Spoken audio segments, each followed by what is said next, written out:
আবু বকর রাদিয়াল্লাহু তাআলা আনহু খলিফাতুল মুসলিমিন যখন আবু বকর বিশ্বনবী সাল্লাল্লাহু আলাইহি ওয়াসাল্লামের পর আবু বকর যখন খলিফাতুল মুসলিমিন, আবু বকরের দরওয়াজার সামনে বিধবা মহিলাদের একটা লিস্ট থাকতো, যার দুনিয়াতে দায়িত্ব নেওয়ার কেউ নাই। আবু বকর রাদিয়াল্লাহু তাআলা আনহু ওই লিস্ট দেখে দেখে মানুষের কাছে দায়িত্ব পৌঁছায় দিতেন। উমর রাদিয়াল্লাহু তাআলা আনহু তাকায় দেখেন একজন মহিলার লিস্ট, ওই মহিলার লিস্ট এখনো দরওয়াজার মধ্যে টাঙানো, কেউ মহিলার দায়িত্ব নেয় না। উমর রাদিয়াল্লাহু তাআলা আনহু লিস্টটা দেখে ভাবলেন, আগামীকাল ওই বুড়ি মার দায়িত্ব আমি গ্রহণ করব। সুবহানাল্লাহ। আবু বকর উমর রাদিয়াল্লাহু তাআলা আনহু বলেন, আমি আগামীকাল থেকে ওই মহিলাটার ছেলেও নাই, মেয়েও নাই, স্বামীও নাই, ওই মহিলার দায়িত্বটা আমি গ্রহণ করব। আগামীকাল সকালবেলা উমর রাদিয়াল্লাহু তাআলা আনহু ওই মহিলার বাড়িতে গিয়া বলে, বুড়িমা তোমার ঘরটারে আমি মুছিয়া দেব, পরিষ্কার দেব, গোছায় দেব। ওই বুড়িমা বলে, ওমর সকালবেলায় একটা যুবক এসে আমার ঘরটাকে মুছে পরিষ্কার করে দিয়ে গেছে। এবার উমর বলে, তাহলে আগামীকাল সকাল হওয়ার আগেই আমি আসবো, আইসা তোমার ঘর পরিষ্কার করে দেব। রাত যখন শেষ হয়ে গেল, উমর রাদিয়াল্লাহু তাআলা আনহু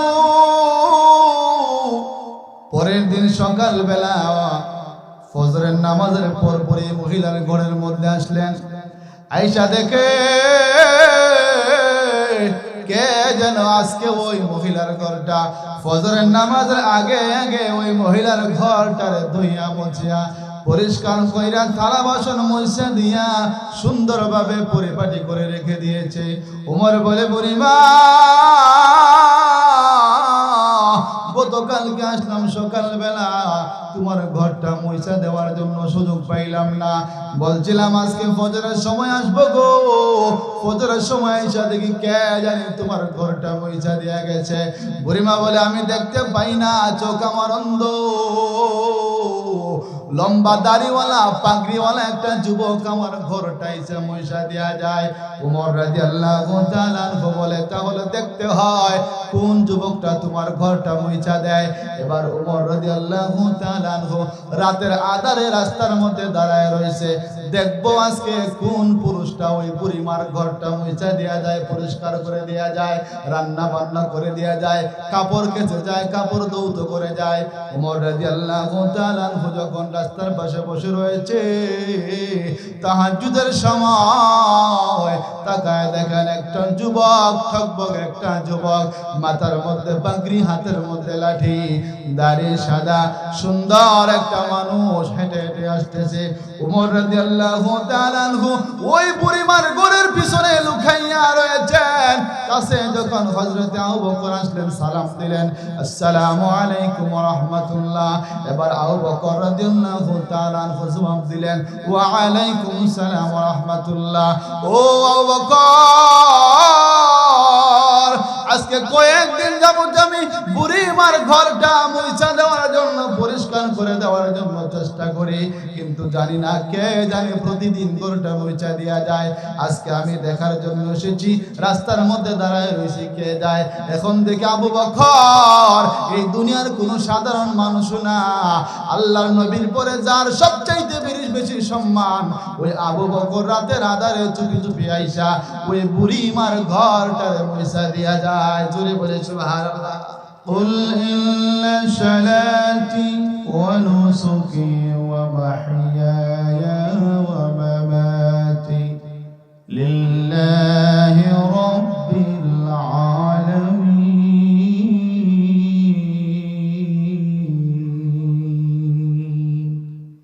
وقال النبي صلى الله عليه وسلم أخلص دينك يكفيك العمل الكريم. وقال تعالى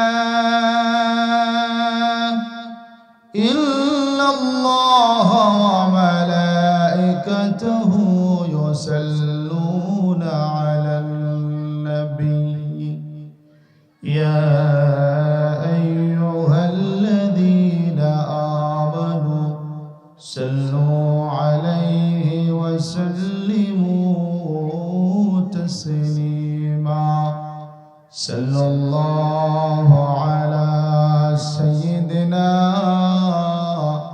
ومولانا محمد وعلى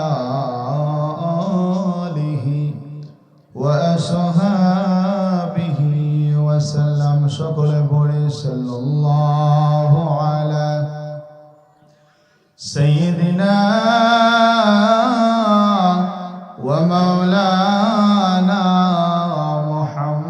محمد وعلى آله وأصحابه वसल्लम जिंदगी में बंदगी तो करना है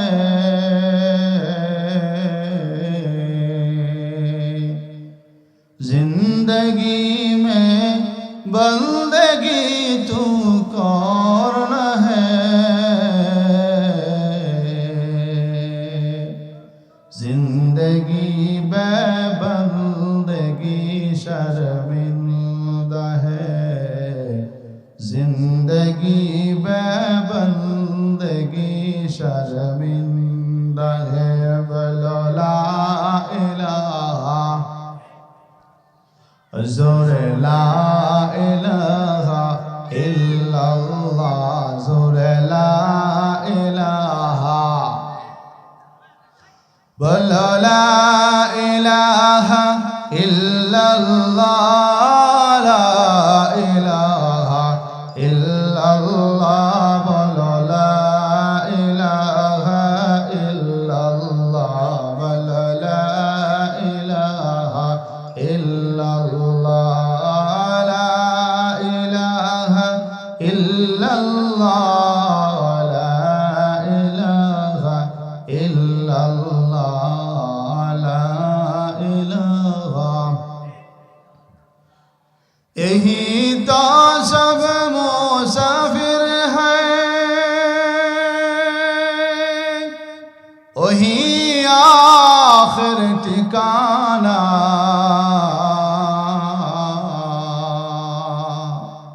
यही तो सब मुसाफिर हैं वही आखिर ठिकाना कहीं आगे रवाना है कहीं पीछे रवाना बोलो ला इलाहा इल्लल्लाह बोलो ला इलाहा ला इलाहा इल्लल्लाह मुहम्मदुर रसूलुल्लाह मोहब्बतेर साथे बोली सल्लल्लाहु अलैहि ওয়াসাল্লাম লাইন ভাষা প্রোগ্রাম আর ইত্তেহাদ ইসলামী যুব সংঘের উদ্যোগে এলাকার কবরবাসীদের রুহের মাগফিরাত কামনায় আজকের মাহফিলে সম্মানিত উপস্থিতি এলাকার সর্বস্তরের মুরব্বিয়ানে কেরাম যুবক ভাইয়েরা পর্দার আড়ালে অবস্থানরত নেককার পর্দাশীল মা ও বোনেরা মহান আল্লাহ তাআলার দরবারে শুকরিয়া আদায় করি যিনি আমাদেরকে আজকে মাহফিলে আসার বসার কথা বলার শোনার তৌফিক দান করেছেন সেই মহান রবের দরবারে হৃদয়ের গহীন থেকে শুকরিয়া আদায় করি বলি আলহামদুলিল্লাহ আরো জোরে বলি আলহামদুলিল্লাহ প্যারে হাজিরিন সময় কম কথা বেশি আপনাদের সামনে কিছু কথা বলার জন্য উপস্থিত হয়েছি আল্লাহ তাআলা যেন আমাকে বলার আপনাদেরকে শোনার তৌফিক দান করেন ওয়া তৌফিক ইল্লা বিল্লাহ আপনারা একটু সামনে আসুন এই তোমরা যারা পিছনে আছো সামনে আসো সামনে আসলে দেখতে ভালো লাগে মাঠটা একটু বড় বড় লাগে আসেন ভাই কষ্ট করে সামনে আসেন তো আলহামদুলিল্লাহ আল্লাহ তাআলার দরবারে শুকরিয়া আদায় করি যিনি আমাদেরকে দুনিয়ার সমস্ত রকমের ফিতনা ফাসাদ মায়ের দাঙ্গা ঝগড়া বিবাদ থেকে মুক্ত করে সুস্থতার সাথে আল্লাহর নবীর কোরআন হাদিসের আলোচনার বাগানে বসার তৌফিক দান করেছেন। আবারও বলি আলহামদুলিল্লাহ। আমি আপনাদের সামনে মহাগ্রন্থ আল কোরআনুল কারীমের একখানা আয়াত তেলাওয়াত করেছি, একখানা হাদিস পাঠ করেছি। আল্লাহ তাআলা যদি আমাকে তৌফিক দান করেন, হাদিস ও কোরআনের আলোকে কয়েকটি কথা বলবো। মা তৌফিক ইল্লা বিল্লাহ। প্যারে হাজিরিন, দুনিয়া আর আখিরাত আকাশ পাতাল পার্থক্য। দুনিয়া এবং আখিরাত আকাশ পাতাল পার্থক্য। আমরা দুনিয়ার পিছনে ছুটতেছি আর আখিরাতকে পিছনে ফেলে দিতেছি। দুনিয়াতে যদি কোনো মানুষ বলে আমি সফলতা ছুঁইব, সফলতা পৌঁছাবো, কোনো মানুষের পক্ষে সফলতা দুনিয়াতে পাওয়া সম্ভব না। জোরে বলুন ঠিক কিনা ঠিক না? কারণ সফলতা একমাত্র কোথায়? আল্লাহর কাছে, জান্নাতে। দুনিয়ার মধ্যে যেই মানুষের একটা গাড়ি আছে সে আরো গাড়ি চায়, যেই মানুষের দুইটা গাড়ি আছে সে আরেকটা গাড়ি চায়, বাড়ি আছে আরো বাড়ি চায়, মেয়েদের স্বর্ণ অলংকার আছে 3 ভরি 10 ভরি 5 ভরি আরো চায়। চাহিদার কোনো শেষ নাই। রাসূল বলেন আমার উম্মতের পেট ওই সময় পর্যন্ত ভরবে না যত সময় পর্যন্ত কবরে যাবে না। অর্থাৎ রাসূল বলেন আমার উম্মতের পেট কবরের মাটি দ্বারা ভরবে, এছাড়া ভরবে না। খালি চাইতেই থাকবে, চাইতেই থাকবে, চাইতেই থাকবে। ঠিক না ঠিক না? তো আমাদের নবী মুহাম্মদ রাসূলুল্লাহ সাল্লাল্লাহু আলাইহি সাল্লাম যেমন ভাবে শ্রেষ্ঠ নবী, শ্রেষ্ঠ নবীর শ্রেষ্ঠ উম্মত আমরা, পৃথিবীর মধ্যে রাসূলের পরে যার সবচাইতে বেশি সম্মান, ওনার নাম হযরতে আবু বকর রাদিয়াল্লাহু তাআলা আনহু। বলি সুবহানাল্লাহ। কি নাম? পৃথিবীতে আল্লাহর পরে রাসূলের মর্যাদা বেশি, আর রাসূলের পরে পৃথিবীতে হযরতে আবু বকরের মর্যাদা বেশি। এর পরে যা আছে পর্যায়ক্রমে এক একজনের এক এক মর্তবা। হযরতে আবু বকর রাদিয়াল্লাহু তাআলা আনহু মুহাম্মদী উম্মতের মধ্যে সবচাইতে বড় কি সম্মানী। বলি সুবহানাল্লাহ। তো রাসূলের সাহাবী হযরতে আবু বকরও নেতা আর আমরাও নেতা। রাসূলের সাহাবী আবু বকরও দেশ পরিচালনা করেছেন আর আমরাও পরিচালনা করি। আকাশ এবং পাতাল পার্থক্য। কিভাবে? রাসূলের সাহাবী দেশ পরিচালনা করেছেন কোরআনের আইন দিয়া, রাসূলের হাদিস দিয়া, আর আমরা দেশ পরিচালনা করি গণতন্ত্র নামক বই দিয়া। ঠিক কিনা ঠিক না? তো বিশ্বনবী মুহাম্মদ রাসূলুল্লাহ সাল্লাল্লাহু আলাইহি ওয়াসাল্লাম ইন্তেকালের পরে পৃথিবীর নেতৃত্বের দায়িত্ব পড়ল হযরতে আবু বকরের কাছে। আবু বকর হযরতে খেলাফত যখন পেলেন, আবু বকর রাদিয়াল্লাহু তাআলা আনহু খলিফাতুল মুসলিমিন। উনি কিভাবে ক্ষমতায় থেকেও আল্লাহকে ভয় করে রাষ্ট্র চালিয়েছেন, আর আমরা কিভাবে একজন সাধারণ নেতা, একজন সাধারণ আহ্বায়ক, একজন সাধারণ যে কোনো একজন কিছু হলেই আমরা নিজেরে অনেক কিছু মনে করি। ঠিক কিনা ঠিক না?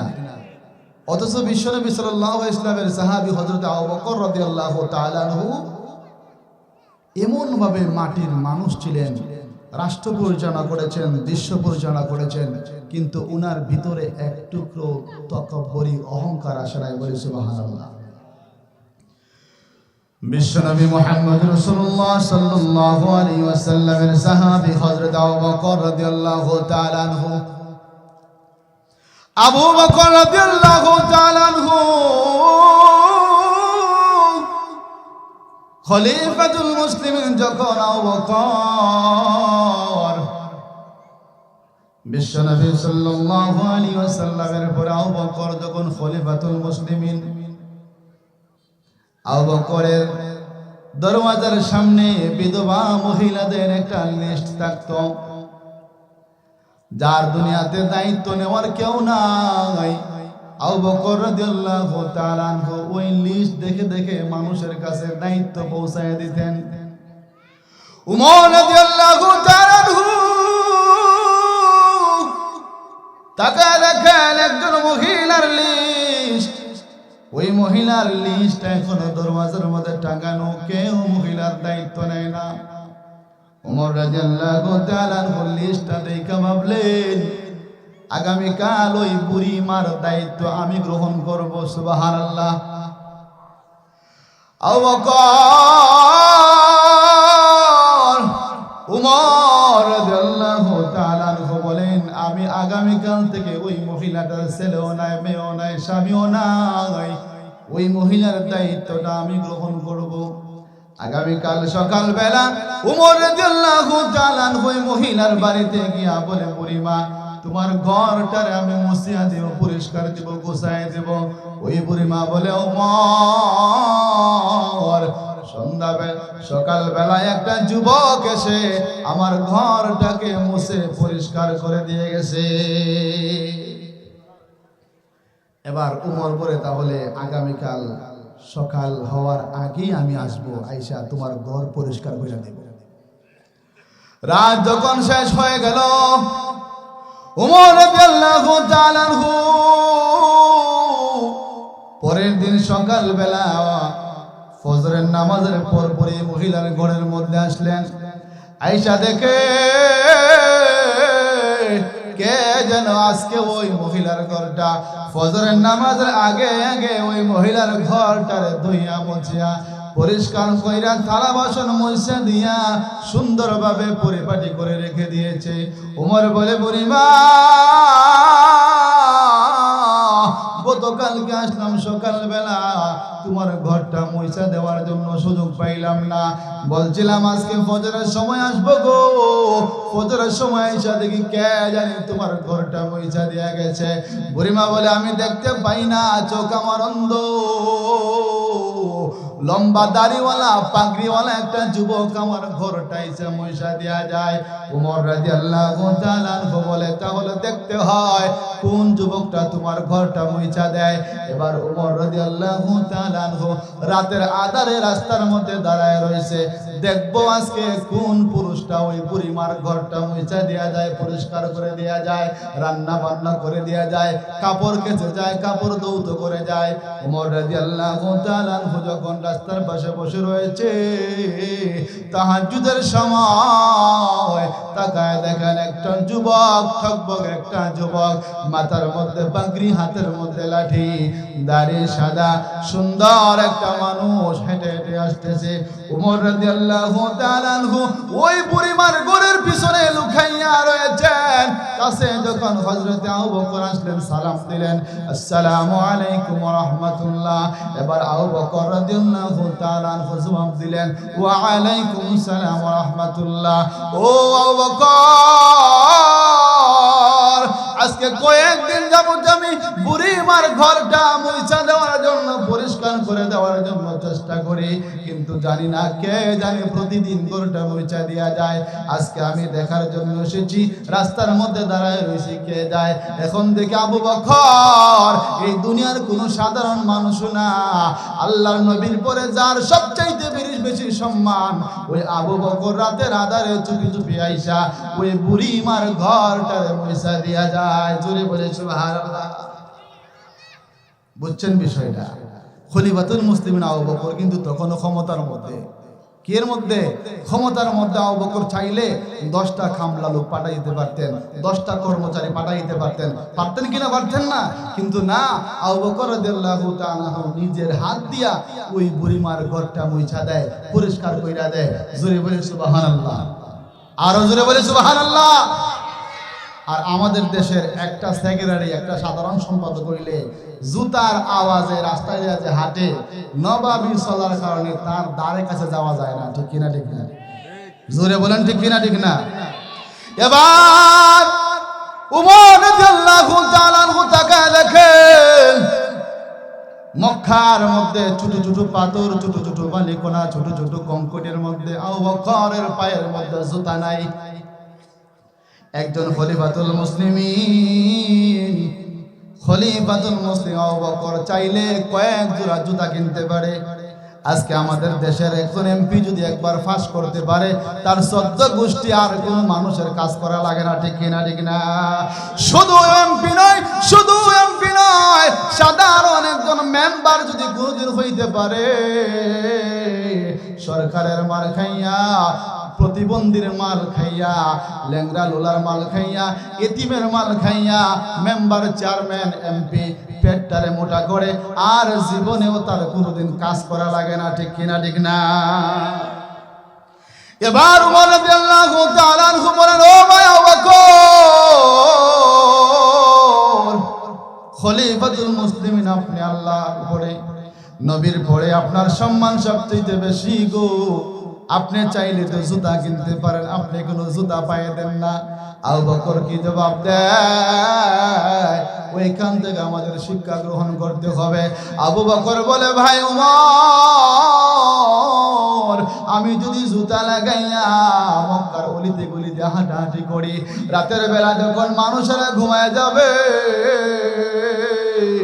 আমার পায়ের জুতার আওয়াজে যদি কোনো একটা মানুষের ঘুম ভেঙে যায়, কাল কিয়ামতের ময়দানে যদি ওই মানুষটা আল্লাহর কাছে নালিশ করে, আল্লাহ, আবু বকরের জুতার পায়ের আওয়াজে আমার ঘুম ভেঙে গিয়েছিল, তাহলে আমি আবু বকর আল্লাহ রাব্বুল আলামিনের কাছে কোনো জবাব দিতে পারবো না। বলে সুবহানাল্লাহ।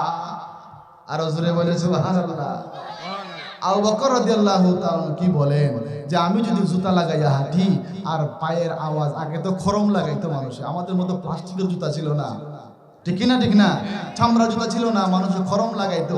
এই জুতা লাগাইয়া হাঁটলে টাস টাস টাস টাস করে একটা শব্দ হইতো। এখন ইটের সাথে জুতার টাস টাস শব্দ হইলে একজন মানুষ যখন ঘরে ঘুমায়, রাস্তার পাশ দিয়ে আপনি যাবেন, তার ঘুম ভেঙে যাবে। এই জন্য আবু বকর জুতা পায়ে লাগায় না, খালি পায়ে হেঁটে হেঁটে মানুষের ঘর কে কেমন আছে, কিভাবে আছে কিনা, এইগুলা দেখে। বলি সুবহানাল্লাহ। এমন নেতা আমরা পাইছি না? জুড়ে বলেন, আপনারা মনে হয় পাইছেন? এমন নেতা আছে? এই যে বললাম, সাধারণ একজন মেম্বার যদি হয়ে যায়, সাধারণ একজন চেয়ারম্যান যদি হয়ে যায়, সাধারণ একজন এমপি যদি হয়ে যায়, তার আর পিছনে ফিরে তাকানো লাগে না, সে সামনে হাঁটে, হাজার হাজার নেতা কর্মী তার পিছনে দৌড়ে। ঠিক কিনা? ঠিক না? এটাকে ইসলামী রাজনীতি নাকি দুনিয়াবী রাজনীতি? কি রাজনীতি? দুনিয়াবী রাজনীতি এবং ইসলামী রাজনীতির মধ্যে পার্থক্য হইল আবু বকর রাদিয়াল্লাহু তাআলা বুঝায় গেছেন। বলি সুবহানাল্লাহ। আমার নবী মুহাম্মদ রাসূলুল্লাহ সাল্লাল্লাহু আলাইহি ওয়াসাল্লাম একদিন রাতের বেলায় আয়েশা রাদিয়াল্লাহু তাআলা আনহা বলেন, স্বামী গো, ওই যে আকাশের মধ্যে তারকা দেখা যায়, আপনি বলুন গো, ওই আকাশের তারকা পরিমাণ সওয়াব কার বেশি আছে, নেকি আছে কার? আমার নবী বলেন, ও আয়েশা গো, ওই যে আকাশের মধ্যে কোটি কোটি কোটি কোটি তারকা দেখা যায়, ওই তারকা পরিমাণ আমল নেকি আছে আমার উমরের। বলে সুবহানাল্লাহ। আয়েশার বাপ কিন্তু আবু বকর। এখন নিজে মনে করছে, আয়েশা মনে করছেন যে আমার বাবার কথা বলবেন, আয়েশা মনে করছেন যে আমার বাবার কথা বলবেন, যেহেতু আমার বাবার সাথে সবসময়, রাসূলের সাথে সবসময় থাকেন, তাহলে আমার বাবার কথা বলবেন, আমার বাবার সওয়াব বেশি হবে। এখন থেকে রাসূল বলেন, আকাশে যে তারকা আছে, এই তারকা পরিমাণ নেকি উমরের আছে। বলে সুবহানাল্লাহ। এই কথা শুনিয়া হযরত আয়েশা রাদিয়াল্লাহু তাআলা আনহার মনটা বেজার হয়ে গেছে। আয়েশা রাদিয়াল্লাহু তাআলা আনহার মনটা ভেঙে গেছে, মনটারে বেজার করে নিচে মাথা চলে গেছে। আমার নবী বুঝতে পেরেছেন আয়েশা মনে মনে কষ্ট পেয়ে গেছে। এবার বলে, আয়েশা গো,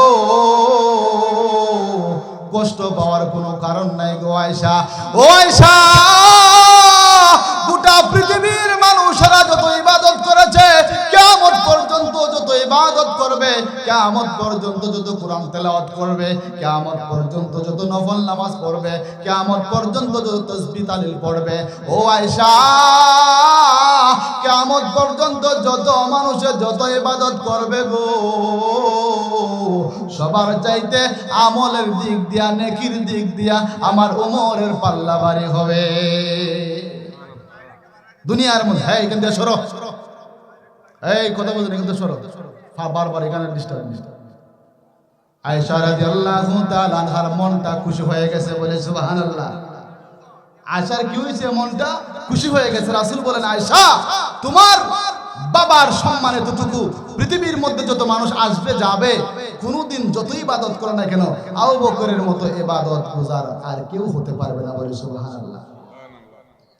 এই আবু বকর কি এমনি এমনি এত জনপ্রিয়তা, এত ভালোবাসা রাসূলের কাছ থেকে পেয়েছেন, নাকি আল্লাহর রাসূলের আদর্শ মেনেছেন, ইসলামের পথে চলেছেন, নমনীয়তা দেখিয়েছেন? এই জন্য আল্লাহ তাআলা আবু বকরকে দুনিয়াতেও সম্মানিত করেছেন, আখিরাতেও সম্মানিত করেছেন। বলে সুবহানাল্লাহ। আবু বকর রাদিয়াল্লাহু তাআলা আনহু একদিন আবু বকর রাদিয়াল্লাহু তাআলা আনহু একদিন একটা সিরা জামা লাগাইয়া, সিরা একটা জুব্বার কিছু জায়গায় জায়গায় তালি দেওয়া।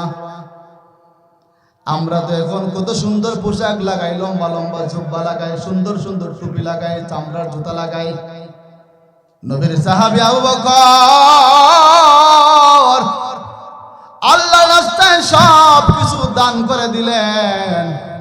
এবার ঘরের মধ্যে তেমন কোনো কাপড় নাই, ঘরের মধ্যে তেমন কোনো পোশাক নাই। আবু বকর রাদিয়াল্লাহু তাআলা আনহু একটা তালিযুক্ত একটা পোশাক লাগাইয়া, জুব্বা লাগাইয়া নবীর কাছে গেছে। আমার আবু বকর রাদিয়াল্লাহু তাআলা আনহু একটা তালিযুক্ত সেলাই দিয়া, ফাটা জায়গাটাকে সেলাই দিয়া বিশ্বনবীর কাছে বসে বসে তালিম করতেছেন। হঠাৎ করে জিবরাইল আলাইহিস সালাতু ওয়াস সালাম আল্লাহর নবীর কাছে আগমন করলেন। এখন দেখা যায় জিবরাইলের শরীরের মধ্যে যে জুব্বাটা আছে, এই জুব্বার মধ্যে কয়েকশত তালি দেওয়া। জোরে বলে সুবহানাল্লাহ। আবু বকর রাদিয়াল্লাহু তাআলা আনহু নবীর কাছে বসে বসে আলোচনা শুনতেছেন। আবু বকরের জুব্বার মধ্যে জায়গায় জায়গায় সিরা তালি দেওয়া। এমন অবস্থায় জিবরাইল আকাশ থেকে দুনিয়াতে নেমে রাসূলের কাছে গেলেন। রাসূলের তাকায় দেখে আবু বকরের শরীরের মধ্যে, কাপড়ের মধ্যে সেলাই করা, তালি দেওয়া, আর এদিকে জিবরাইলের শরীরের কাপড়ের মধ্যে তালি দেওয়া। সুবহানাল্লাহ। আমার নবী মুহাম্মদ রাসূলুল্লাহ বলে, জিবরাইল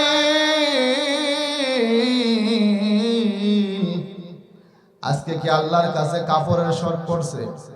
জিবরাইল রে, তুমি দেখি আজকে এমন কাপড় পরেছো রে জিবরাইল, তোমার সারা কাপড়ের মধ্যে তালি দেওয়া, জায়গায় জায়গায় সেলাই করা। ও জিবরাইল, বলো দেখি রে জিবরাইল, কি কারণে তোমার শরীরের মধ্যে আজকে তালি দেওয়া? জিবরাইল বলে, আল্লাহর নবী গো,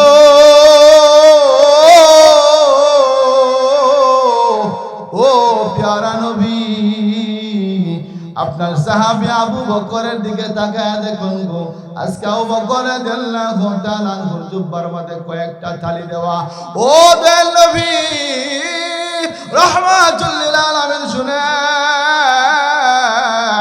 ও দয়াল আল্লাহ দয়াল নবী শুনেন গো, আবু বকর রাদিয়াল্লাহু তাআলা আনহুর শরীরের মধ্যে কাপড় তালি দেওয়ার কারণে আল্লাহ রাব্বুল আলামিন শুধু আমাকে না, আবু বকরের সম্মান বাঁচানোর জন্য, আবু বকরকে সম্মানিত করার জন্য, ও আল্লাহর হাবিব, আমি সহ আসমান জমিনে যত ফেরেশতা আছে সমস্ত ফেরেশতার গায়ের মধ্যে সেলাই যুক্ত কাপড় লাগায় দিয়েছে।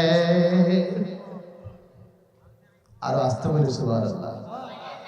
দুনিয়ার মধ্যে আবু বকর রাদিয়াল্লাহু তাআলা আনহুর শহীদের মধ্যে কাপড়ের মধ্যে তালি দেওয়া, আর বিশ্বনবী মুহাম্মদ রাসূলুল্লাহ সাল্লাল্লাহু আলাইহি ওয়াসাল্লাম আবু বকরকে দেখলেন তার শরীরের মধ্যে তালি দেওয়া। এবার জিবরাইলের শরীরের মধ্যে তালি দেওয়া। জিবরাইল বলে, নবী গো, আবু বকরের জন্য সম্মানিত করার জন্য, আবু বকর যে আজকে পোশাকটা পরেছে, আবু বকর কোনো ভুল করে নাই, আবু বকরের কোনো অহংকার নাই, আবু বকরের কোনো তকব্বুরি নাই, আবু বকরের কোনো ভূমিকা নাই। এই কথাটা আল্লাহ তাআলা পছন্দ করে আসমান জমিনে যত ফেরেশতা আছে আবু বকরের সম্মানার্থে সমস্ত ফেরেশতাদেরকে ওয়ার্ডার দিয়েছেন, অন্তত পক্ষে আজকের জন্য হলেও তোমরা আবু বকরের সম্মানে সকলে সিলাই যুক্ত কাপড় পরিধান করো। আবু বকর রাদিয়াল্লাহু তাআলা আনহু গরীব ছিলেন না, আবু বকরের অনেক ধন সম্পদ ছিল, ঠিক কি না? ঠিক না? এই জন্য আল্লাহ তাআলা বলেন, কুল ইন্না সালাতি ওয়া নুসুকি ওয়া মাহইয়ায়া ওয়া মামাতি লিল্লাহি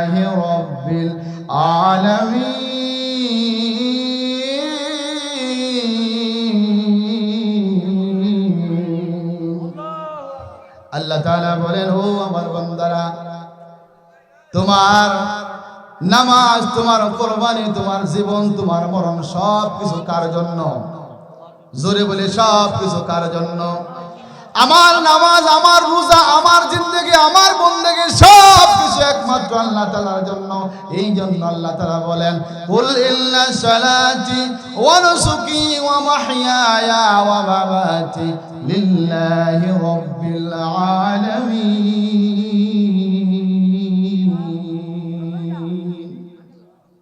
আবু বকর রাদিয়াল্লাহু তাআলা সম্পর্কে আলোচনা করলে শুধু আলোচনাই করতে মন চায়। আবু বকর রাদিয়াল্লাহু তাআলা জীবনে যদি কেউ নিজের জীবনের মধ্যে বাস্তবায়ন করে ফেলে, আখিরাতেও শান্তি, জান্নাতেও শান্তি, দুনিয়াতেও শান্তি। বলে সুবহানাল্লাহ। একবার হযরত আবু বকর রাদিয়াল্লাহু তাআলা সহ আবু বকর, ওমর, উসমান, আলী রাদিয়াল্লাহু তাআলা সকলকে বিশ্বনবী বললেন, জিহাদের ময়দানে যাওয়ার জন্য সকলকে দান করতে হবে আল্লাহর রাস্তায়। আবু বকর সম্পদ নিয়ে আইছে, ওমর সম্পদ নিয়ে আইছে, আলী সম্পদ নিয়ে আইছে, সমস্ত সাহাবী সম্পদ নিয়ে আইছে। নবী বলেন, আলী রে, বলো দেখি, তুমি যে তোমার ঘর থেকে সম্পদ নিয়ে এসেছো, তোমার জন্য কি বাড়ির মধ্যে রেখে এসেছো, আমার জন্য কি নিয়ে এসেছো? আলী বলে, আল্লাহর হাবিব গো, ও দয়াল নবী, বিশ্ব নবী, আমার সম্পদটারে 3 ভাগ করে 2 ভাগ আপনার কাছে এনেছি, আর 1 ভাগ বাড়ির মধ্যে ওই বাচ্চার জন্য রাইখা দিয়ে এসেছি। এবার রাসূল বলেন, ও ওমর, বলো দেখি তুমি কি এনেছো? ওমর বলে, আল্লাহর হাবিব, কিছু এনেছি, কিছু বাড়ির মধ্যে রেখে এসেছি। এবার বলেন, ও উসমান, বলো দেখি তুমি কি এনেছো? উসমান বলে, ও আল্লাহর হাবিব, সম্পদের ওমর, আমি যখন দুনিয়া থেকে চলে যাব, বিশ্ব নবীর রওজার পাশে আমারে তোমরা কবর দেওয়ার চেষ্টা করিও। সুবহানাল্লাহ। আবু বকর রাদিয়াল্লাহু তাআলা আনহু দুনিয়া থেকে বিদায় হয়ে গেলেন। দুনিয়া থেকে আবু বকর চিরবিদায় হয়ে গেলেন। এবার উমর, উসমান, আলী, আবু বকরের লাশটারে কাঁধের মধ্যে নিয়া বিশ্বনবী রওজা মুবারকের সামনে নিলেন। রওজা মুবারকের সামনে নেওয়ার পরে কারো কোনো সাহস নাই, রাসূলের রওজার গেট খুলবেন, কারো কোনো সাহস নাই।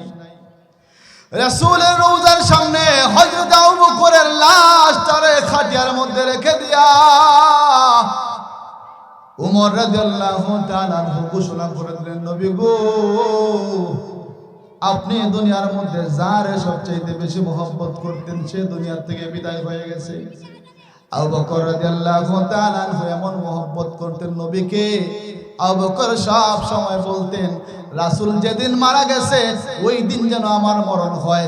রাসূল 63 বছর জীবিত ছিলেন, আমি আবু বকরের জন্য 63 বছরের বেশি না বাঁচি। সুবহানাল্লাহ।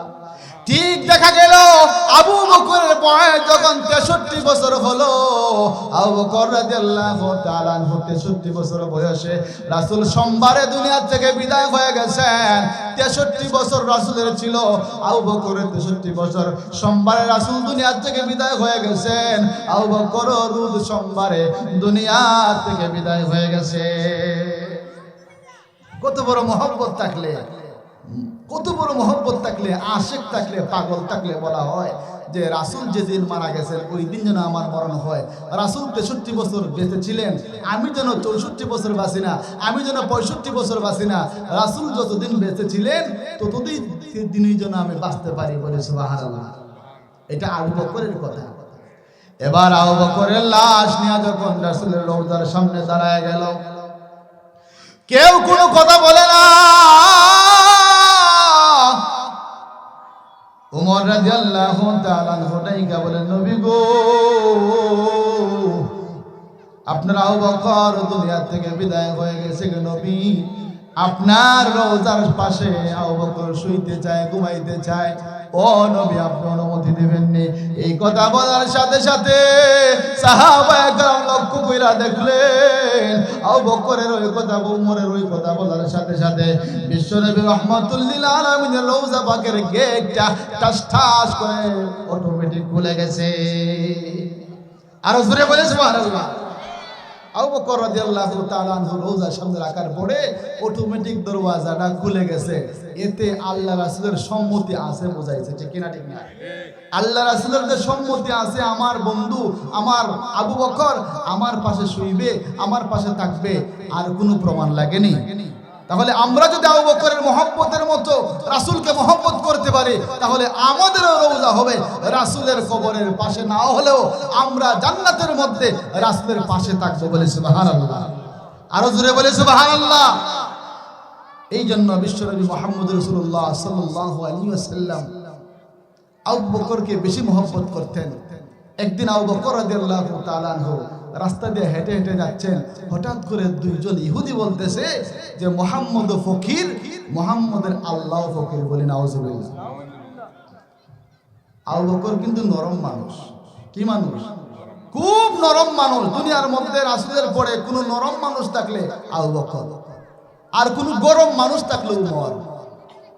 নরম মানুষ আবু বকর, আর গরম মানুষ উমর। উমর রাদিয়াল্লাহু তাআলা আনহুর বেলায় বলা হয়েছে উমর যে দিকে যাইতেন শয়তান দেখলে অন্যদিকে পালায় যাইতে। সুবহানাল্লাহ।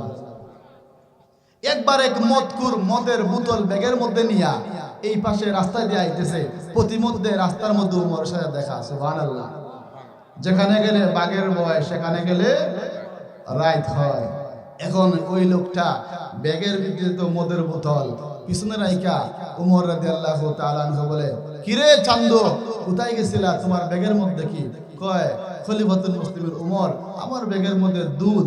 আমার বউ বড় আফসোস কইরা বলছিল দুধ খাওয়ার জন্য আমি বাজারে গেছিলাম, এক বোতল দুধ আনছি। সুবহানাল্লাহ। উমর রাদিয়াল্লাহু তাআলা আনহু দেখতে দেখি দুধটা কি রকম। যেই মাত্র উমর রাদিয়াল্লাহু তাআলা আনহু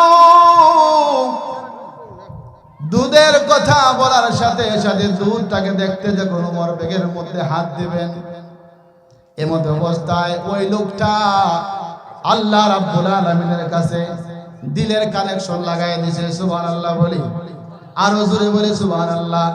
এই জন্য আল্লাহ তাআলা বলেন, ও আমার বান্দারা, তুমি আমার কাছে মাফ চাও, ক্ষমা চাও। তোমার নির্দিষ্ট কোনো সময় নাই। তুমি ঘুমাইতে আমার কাছে মাফ চাইতে পারবা, বসতে আমার কাছে মাফ চাইতে পারবা, হাঁটার বেলায় আমার কাছে মাফ চাইতে পারবা, শয়নে স্বপনে যেই সময় তুমি আমার কাছে মাফ চাইবা, আমি আল্লাহ রাব্বুল আলামিন মাফ কইরা দেব। আমি তোমার মাফের জন্য নির্দিষ্ট কোনো সময় কইরা দেই নাই। তুমি যখন আমার কাছে মাফ চাইবা, আমি আল্লাহ রাব্বুল আলামিন তোমার জীবনের সমস্ত গুনাহ মাফ করে দিই। এবার ওই লোকটা বলে, আল্লাহ আল্লাহ গো, ও দয়াল আল্লাহ, এমন একটা জায়গার মধ্যে আমার আইনা ফলাইছেন, উমরের সামনে আমি বলেছি দুধ, অথচ আমার ব্যাগের মধ্যে মদের বোতল।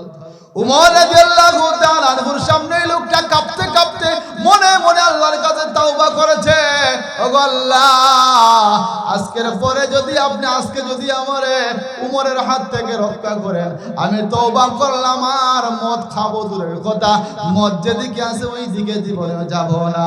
আল্লাহ রাব্বুল আলামিন ওই বান্দার দোয়াটা কবুল করে নিয়েছেন।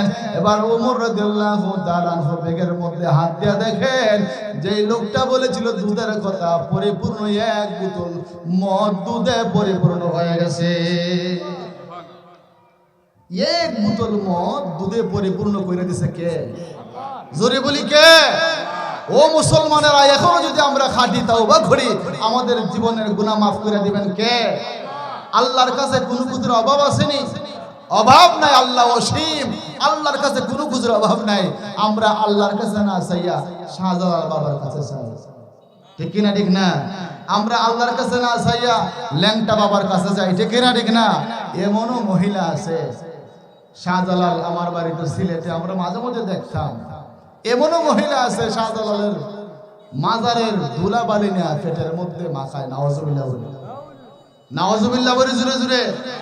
শাহজালালের নামে গরু জবাই করে, হাতি জবাই করে, শাহজালালের নামে উট জবাই করে, ছাগল জবাই করে, মোরগ জবাই কইরা দেয়। শাহজালাল এগুলা খায় নাকি বেনামাজি গাঞ্জা করে খায়? কে খায়? গাঞ্জা করে খায়। মৃত মানুষ কোনোদিন কিছু খাইতে পারেনি, পারে কিনা? পারে না, পারে না। তাহলে আপনি যে আল্লাহর নামে না দিয়া শাহজালালের নামে দিলেন। এই জন্য আল্লাহ বলেন, কোনো ব্যক্তি যদি কোনো মানুষের নামে কোনো কিছু মান্যত করে, এটাই হলো শিরিক। সব কিছু আমি মাফ করতে পারি, আমি আল্লাহ শিরিক মাফ করবো না। নাউজুবিল্লাহ। আপনারে আমি সারা জীবন খাওয়াইলাম, বড় করলাম, পাললাম। এখন একজন মানুষ গাইছে, ও মিয়া তুমি কার বাড়ি খাও, কে তোমারে ফালে? এখন বড় বাড়ির কথা না কইয়া কয়, আমার চাচায় আমারে ফালে। বড় বাড়ি বড় আরাম লাগবো না কষ্ট লাগবো? আল্লাহ বলেন, বান্দা তোর আমি সব দিলাম, ছোটবেলা থেকে তোর আমি বড় করলাম, মানুষ করলাম। এখন তুই আমার কাছে না চাইয়া আমার মাখলুক, আমার বান্দা শাহজালালের কাছে চাস, আমার বান্দা ফরিদপুরের কাছে চাস, আটটুসির কাছে চাস, এরকম বিভিন্ন জায়গায় বিভিন্ন মাজারের মধ্যে চাই। এই জন্য আমরা মাজারের মধ্যে চাইবো না, চাইবো কার কাছে? আরো জোরে বলি, চাইবো কার কাছে? আল্লাহর কাছে আমরা চাইবো। তবেই আমাদের নিয়ত মুক্ত হবে, নিয়ত সহি হবে। আল্লাহ রাব্বুল আলামিন আপনাকে আমাকে যা চাইবো তা দান করবেন। এবার ওমর রাদিয়াল্লাহু তাআলা আনহু যখন দেখলেন দুধের বোতল সাইরা দিলেন, বাড়িতে চলে গেল। ওই লোকটা আর জীবনে কোনোদিন মদের ধারে কাছেও যায় নাই। এবার ওমর রাদিয়াল্লাহু তাআলা আনহু ছিলেন সবচেয়ে গরম মানুষ, আর আবু বকর রাদিয়াল্লাহু তাআলা হইতে নরম মানুষ। আবু বকরের শরীরের মধ্যে তেমন একটা রাগ গুসা নাই। রাস্তাঘাটে চলার পথে মানুষ তারে গালিও দেয়, চোখ বুজ্জা মাইনা নেয়, কোনো প্রতিবাদ করে না।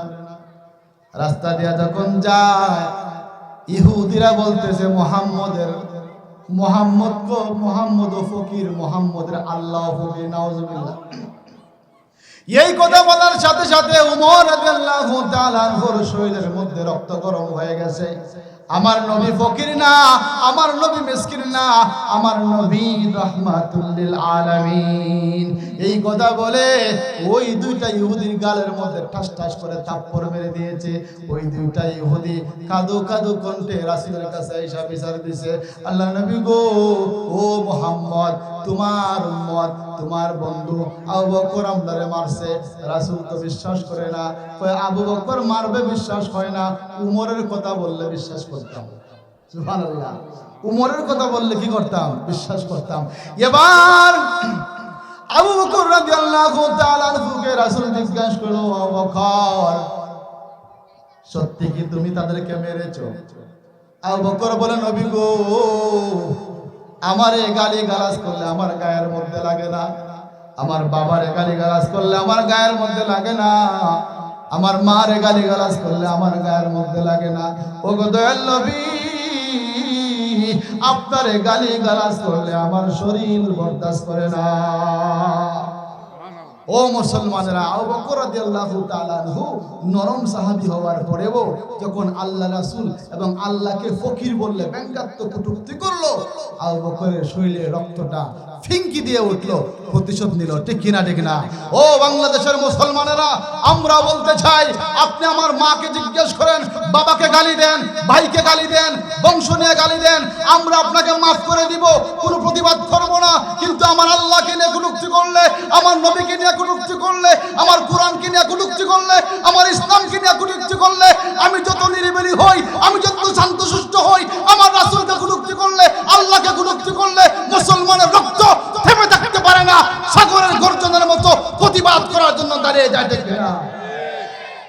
আপনার আমার রক্ত যতই ঠান্ডা হোক, রাসূলকে যদি কেউ কথা বলে, এটা মানা যাবে না। ঠিক না? ঠিক না?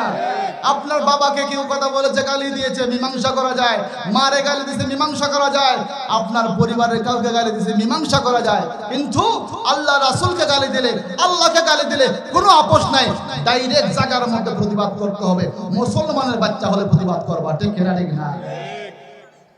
এবার আবু বকর রাদিয়াল্লাহু তাআলা আনহু বলেন, নবী গো, আপনারে গালি দিছে, ফকির বলেছে, মিসকিন বলেছে, আরো অনেক গালি দিয়েছে। ওই তো ইহুদি বলে, মুহাম্মদ, আমরা তো গালি দেই নাই, গালি দিছি, সাক্ষী কোথায়? আবু বকর বলেন, নবী গো, খোলা রাস্তার মধ্যে আমি ও রাস্তায় দিয়ে হেঁটে যাই, তারাও দাঁড়ায় দাঁড়ায় গালি দিছে, আমি শুনছি, আর আমার আশেপাশে কোনো মানুষ ছিল না।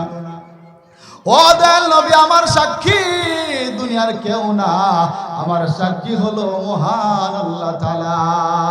এবার আল্লাহ তাআলা জিবরাইলকে পাঠায় বললেন, ও জিবরাইল, যাও, তাড়াতাড়ি যাও। আবু বকরের দুনিয়ার মধ্যে কোনো সাক্ষী না থাকলেও আমি আল্লাহ রাব্বুল আলামিন সাক্ষী দিলাম, সত্যি সত্যি দুইটা নাফরমান আমি আল্লাহ এবং রাসূলকে গালি দিয়েছে। এবার ওমর শুইনা বলে, আবু বকর তোমাদেরকে থাপ্পড় দিছে, যদি আমার সাথে ঘটনা করতো তোমাদের দেহ থেকে মাথাটা আলাদা করে ফেলতাম। সুবহানাল্লাহ। উমর বলে কি, যদি আবু বকরের সাথে ঘটনা করছে, আবু বকর তোমরা থাপ্পড় দিছে, আমার সামনে এই কথা বললে আমি তোমরা গর্দান উড়াই দিতাম, বলে সুবহানাল্লাহ।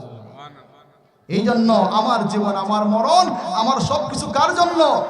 আমার শক্তি কার জন্য? আমার পাওয়ার কার জন্য? আমার ক্ষমতা কার জন্য?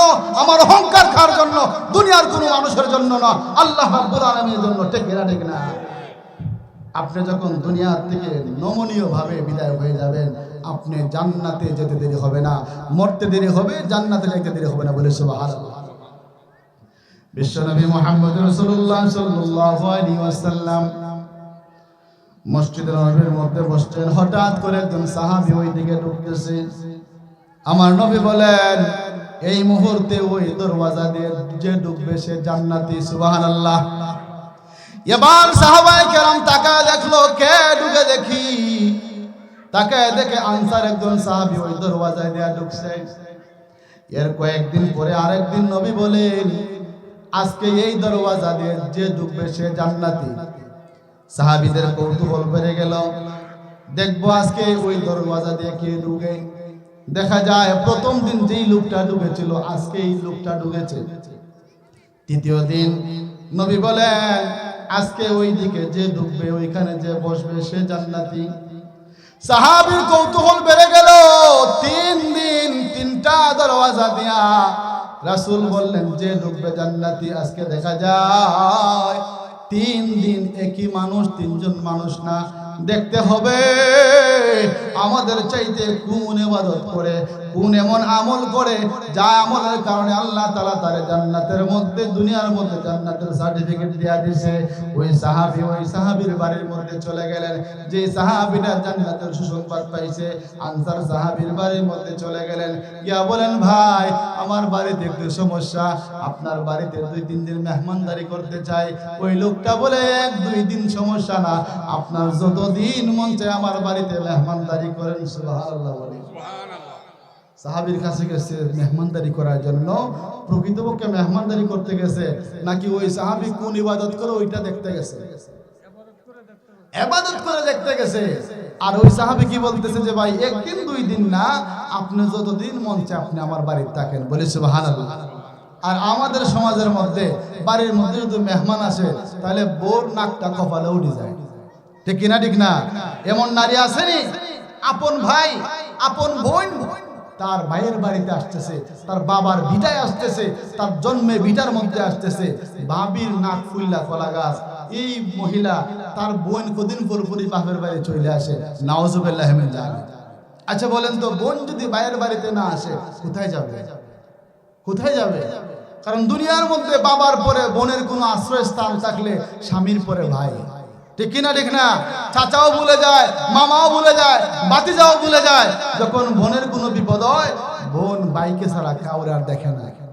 এখন আমাদের সমাজে এমনও আছে, ফুফু খালা আত্মীয় স্বজন যদি আমাদের বাড়িতে মেহমানদারি করার জন্য বেড়াতে আসে, তাহলে অনেক মহিলাদের মন খারাপ হয়ে যায়। আর যদি একদিনের জায়গা 2 দিন থাকে, তাহলে তো আরো গেছে। ঠিক কিনা, ঠিক না? রাসূল বলেন, কোন বাড়িতে যদি কোনো মেহমান গেল, মনে করলা তোমার বাড়িতে ওই মেহমানটা আল্লাহর তরফ থেকে রহমত নিয়ে গেল। আর আসতে বলে সুবহানাল্লাহ। কারণ আপনার বাড়িতে যেই লোকটা গেল মেহমানদারি করার জন্য, ওই লোকটা আপনার খামাই খাবে না, আপনার ঘরের চাল খাবে না। আরো 1 বছর আগেই আল্লাহ তাআলা ওই বান্দার রিজিকটা আপনার মাধ্যমে আপনার উগারের মধ্যে তুইলা দিয়েছেন, আপনার মাধ্যমে আপনার পকেটের মধ্যে তুইলা দিয়েছেন। ওই লোকটাতে আপনার বাড়িতে মেহমানদারি করতে যাবে, তার রিজিক সে বসে বসে খাবে। ঠিক কিনা? ঠিক কিনা? আল্লাহ তাআলা বলেন, মানুষ সৃষ্টির 50,000 বছর আগে আমি আমার বান্দার খাবারের রিজিকের ব্যবস্থা করেছি। সুবহানাল্লাহ। তাহলে আমার বাড়িতে আমার বোন আসলে, আমার ফুফু আসলে, ওই 50,000 বছর আল্লাহ তো 50,000 বছর আমার ভাগ্যে লিখেই রাখছে। তোমার বোন তোমার বাড়িতে যাবে, তোমার ফুফু যাবে, তোমার খালা যাবে, তোমার আত্মীয়স্বজন যাবে, ওইটা তোমার খাবার না। 50 বছর আগে আমি লিখে রাখছি, কোনো ওসিলায় রুজির মাধ্যমে তোমার পকেটে আমি ঢুকাই দিয়েছি তার খাবারটা। ঠিক কিনা? ঠিক না? এবার ওই লোকটা ওই সাহাবীর বাড়ির মধ্যে ঢুকলো। সন্ধ্যাবেলায়, রাতের বেলায় খায় দে ঘুমায় যায়। আসরের নামাজ, জোহরের নামাজ ওই বাড়িতে পড়ে, রাসূলের কাছে পড়ে। হঠাৎ করে রাতের বেলায় ঘুম থেকে জাগ্রত হইয়া ওই সাহাবী আর ঘুমায় না, দেখতে হবে কোন ইবাদত করে। কারণ রাসূল 3 দিন বলেছেন জান্নাতি, আমাদের সাথে নামাজ পড়ে, আমাদের সাথে তাসবিহ পড়ে, আমাদের সাথে রোজা রাখে, আমরা আর সে তো সমান সমান। কিন্তু রাসূল আমাদেরকে জান্নাতি বললেন না, ওই লোকটাকে জান্নাতি বললেন। এটা দেখার বিষয় কি না? দেখার বিষয় নেই। ওই সাহাবী ওই বাড়িতে চলে গেল। বাড়িতে চলে যাওয়ার পরে এশার নামাজ পড়ে খেয়ে দেখুন ঘুমায় যায়। ওই সাহাবী চুপি চুপি ওই সাহাবীর ঘরের দিকে তাকায় দেখে, কাপড়টারে সরাইয়া, জানলাটারে সরাইয়া দেখে ওই সাহাবী কোন ইবাদত করে। ওই সাহাবী দেখে না না না, কোন ইবাদত করে না। ওই সাহাবী অন্যান্য সাহাবীর মতো এশার নামাজ পড়ে খেয়ে দিয়ে ঘুমায় যায়। 1 দিন 2 দিন 3 দিন যাওয়ার পরে রাসূলের কাছে চলে গেল, নবী গো,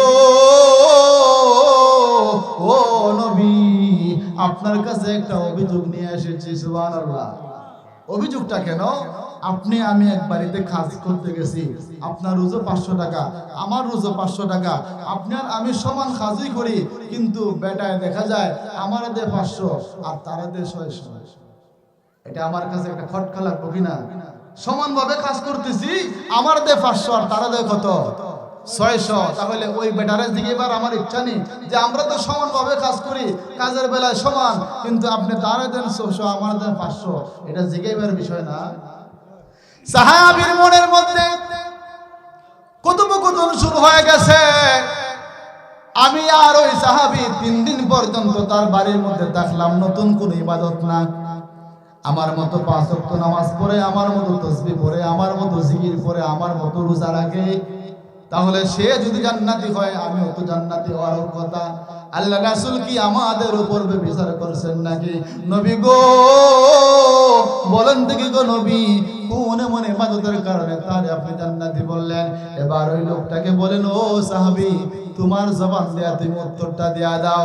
সাহাবী বলে, নবী গো, সমস্ত ইবাদতের সাথে আমার একটা গোপন আমল আছে, আমার একটা গোপন ইবাদত আছে।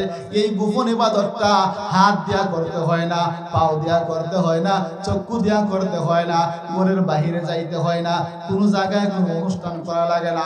ও নবী, আমি যখন রাত্রেবেলা ঘুমাইতে যাই, আপনি আরো কয়েক মাস আগে বলেছিলেন আমার কোন উম্মত যদি রাত্রেবেলা ঘুমাইতে যায় আর ঘুমাইতে যাওয়ার সময় যদি কোনো মানুষকে কষ্ট দিয়া থাকে, ওই মানুষের কাছ থেকে যদি মাপ চেয়ে নেয়, আর তার কাছে যদি কেউ কষ্ট পেয়ে থাকে, তাকে যদি মাফ করে দেওয়া হয়, মাফ করে দেওয়া আর মাফ চেয়ে নেওয়া। মরণ যদি ওই রাত্রে হয়ে যায়, মরতে দেরি হবে, আমার ওই বান্দা জান্নাতে যাইতে দেরি হবে না। ওগো আল্লাহর হাবিব, আমি যখন রাতে ঘুমায় যাই, ঘুমাইবার আগে আমি আমার কাছে যারা যারা কষ্ট পেয়েছে, আমি বাড়িতে বাড়িতে হেঁটে হেঁটে মানুষের কাছে মাফ চেয়ে নেই। আমারে মাফ কইরা দাও, আমি একদিন তোমারে গালি দিছিলাম, আমারে মাফ কইরা দাও, আমার শক্তির কারণে আমি তোমার একদিন থাপ্পড় দিছিলাম, আমারে মাফ কইরা দাও, আমি জমিনে গিয়ে আল কেটে তোমার জমিনটা কমাই আমার জমিনটা বাড়াইছিলাম, আমারে মাফ কইরা দাও, আমি একদিন তোমার নামে মিথ্যা কথা বলেছিলাম, আমারে মাফ কইরা দাও। আমি একদিন শ্বাস তলে বসে বসে তোমার নামে সুকুল করেছিলাম, মুনাফিকি করেছিলাম। আমি এই বলে আমি সমস্ত মানুষের কাছ থেকে মাফ চেয়ে নেই, আর যারা আমারে কষ্ট দিছে আমি তাদেরকেও মাফ করে দেই। আল্লাহ বলেন, ও সাহাবী, তোমার এই আমলটা আল্লাহ তাআলার কাছে এত পছন্দ হয়েছে, আল্লাহ তাআলা ঘোষণা দিবেন তুমি মরতে দেরি হবে। যেই রাতে তুমি মাফ কইরা ঘুমাও, ওই রাতে যদি মারা যাও মরতে দেরি হবে, জান্নাতে যাইতে দেরি হবে না। তাহলে আমরা তো মাফ চাই প্রতিদিন মাফ চাইনি আমরা? কে কে মাফ চাই? হাত উঠাই। কার কাছে মাফ চাইলাম? হাত নামান। কই কার কাছে মাফ চাইলাম?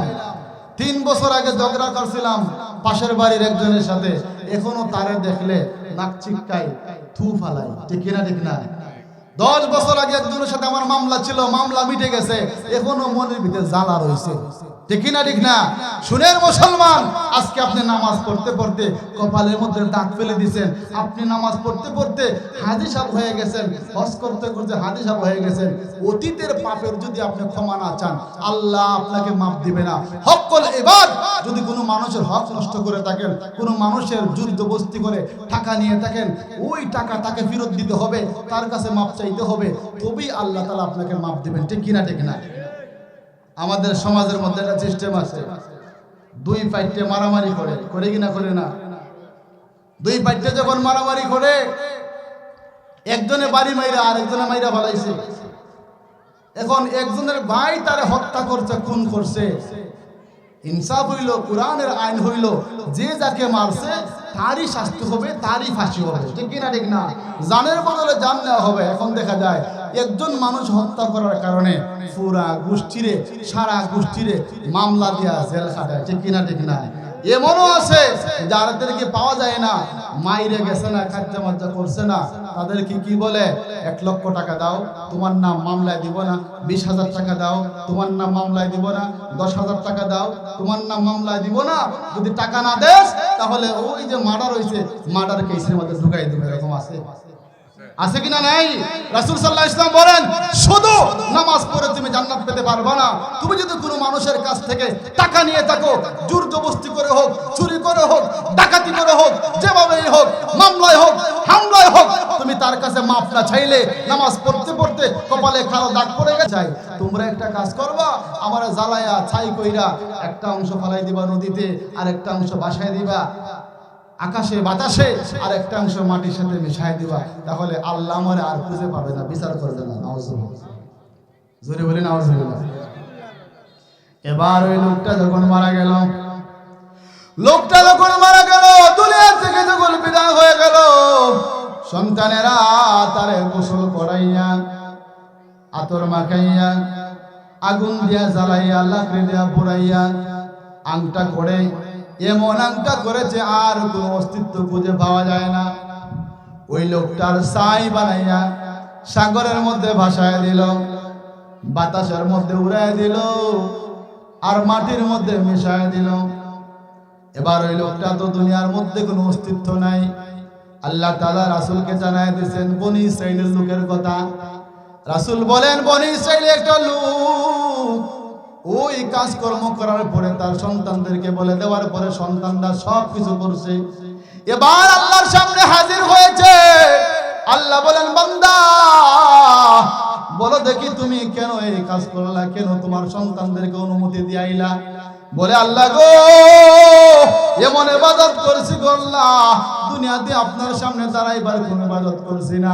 ডাইনে তাকাইলে গুনাহ, বামে তাকাইলে গুনাহ, সামনে তাকাইলে গুনাহ, পিছনে তাকাইলে গুনাহ। ওগো আল্লাহ, তবে কোনদিনও শিরক করছি না। ওগো আল্লাহ, আপনি বলেছেন বান্দা সব গুনাহ মাফ করে দিব। হক কলিবা, যদি কোনো বান্দার হক তুমি মেরে খাও, ওইটা আমি মাফ করব না, শিরক মাফ করব না। ওগো আল্লাহ, আমি আল্লাহ দুনিয়াতে যা মাফ দেওয়ার মতো মানুষের কাছে মাফ চাই আইছি।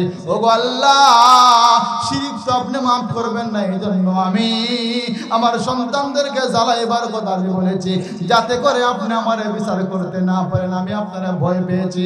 আল্লাহ বলেন, ও বান্দারে, তুই যে আমার দুনিয়ার মধ্যে অন্তত পক্ষে এতটুকু ভয় করেছিস, এই জন্য তোর ভয়ের উপর খুশি হইয়া আমি আল্লাহ তাআলা তোর জীবনের সমস্ত গুনাহ মাফ করে দিলাম। সুবহানাল্লাহ। রাসূল বলে ওই বান্দা কি করলো, দুনিয়ার মধ্যে যত গুনাহ করছে সব গুনাহ মাফ চাইছে, সবার পরে ভাবলো আল্লাহ তো ধরে ফেলবে, তাহলে আমারে জ্বালায় পুরা সারকাই কইরা দেয়া দাও যাতে আমার আর পাওয়া যাবে না। আচ্ছা আপনারা বলেন তো, আমরা যদি এরকম কোনো কিছু করি যে আল্লাহ আমাদেরকে আর পাবে না, তাহলে আল্লাহর কাছে বাঁচা যাবে? বাঁচা যাবে? তাহলে ও বন্ধুরা, ভাইরা আমার, 30 বছর 60 বছর 70 বছরের জিন্দগি পাইয়া আপনি আমি মনে করি দুনিয়ার সব পেয়ে গেছি। না না না, আপনি 70 বছর বাঁচবেন, 30 বছর বাঁচবেন। আপনার আগে, আপনার এই বাড়িতে 100 বছর আগে, 150 বছর আগে, 200 বছর আগে আপনার আমার পূর্বপুরুষরা ছিল, তাদের কাউকে আমরা চিনি না, আজকে তাদের নাম গন্ধ আমরা চিনি না। ঠিক তেমনি ভাবে কাল কিয়ামতের ময়দানে আমরা চলে যাব, দুনিয়া থেকে চলে যাব।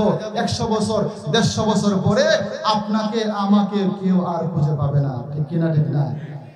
আপনার বাবার নাম চিনি, দাদার নাম চিনেন, বড় বাপের নাম চিনেন, এরপরে আর কার নাম আপনারা চিনেন? অন্তত পক্ষে আমি চিনি না। বাবা দাদার পরে নাম চিনি, এরপরে আর আমি চিনি না। ঠিকই আমরা যে বাড়ির মধ্যে বসবাস করি, আমার দাদার দাদার বিঠা, আমি যে বাড়ির মধ্যে খাবার খাই, ঘুমাই, এটা আমার দাদার দাদার বিঠা, অথচ আমার দাদার দাদার নাম আমি চিনি না, বাবার বাবার বাবার নাম আমি চিনি না। ঠিক তেমনি ভাবে আজকে আপনি অহংকার করেন, তকব্বুরি করেন, এইভাবে আপনাকে আমাকেও চিনবে না। ঠিক কিনা? ঠিক না? তাহলে দুনিয়ার পিছে ঘুরবো নাকি আখিরাতের পিছে ঘুরবো? এই জন্য আল্লাহ তাআলা বলেন, বান্দা তোমার নামাজ, তোমার রোজা, তোমার কুরবানি, তোমার যা কিছু আছে সবকিছু তো আমার জন্য হয়ে যায়, আমি আল্লাহও তোমার জন্য হয়ে যাবে। জোরে বলি সুবহানাল্লাহ। ভাইরা আমার, বন্ধুরা আমার, বুঝতে হবে, জানতে হবে, দুনিয়ার মধ্যে শুধু আসলাম আর খাইলাম, ঘুরলাম, ফিরলাম, হঠাৎ করে দুনিয়ার থেকে বিদায় হয়ে যাব, আর কেউ আমাকে খুঁজে পাবে না, এটা যেন মনের মধ্যে চিন্তা না হয়। বিশ্বনবী মুহাম্মদ রাসূলুল্লাহ সাল্লাল্লাহু আলাইহি ওয়াসাল্লাম বলেন, আমি যখন জান্নাত জাহান্নামের মধ্যে গেলাম, অসংখ্য নারীদেরকে আমি জাহান্নামের মধ্যে দেখলাম, অসংখ্য নারীদেরকে আমি জাহান্নামের মধ্যে দেখলাম। পুরুষের তুলনায় নারীদের জাহান্নামের মধ্যে সংখ্যা বেশি। নাউজুবিল্লাহ বলো।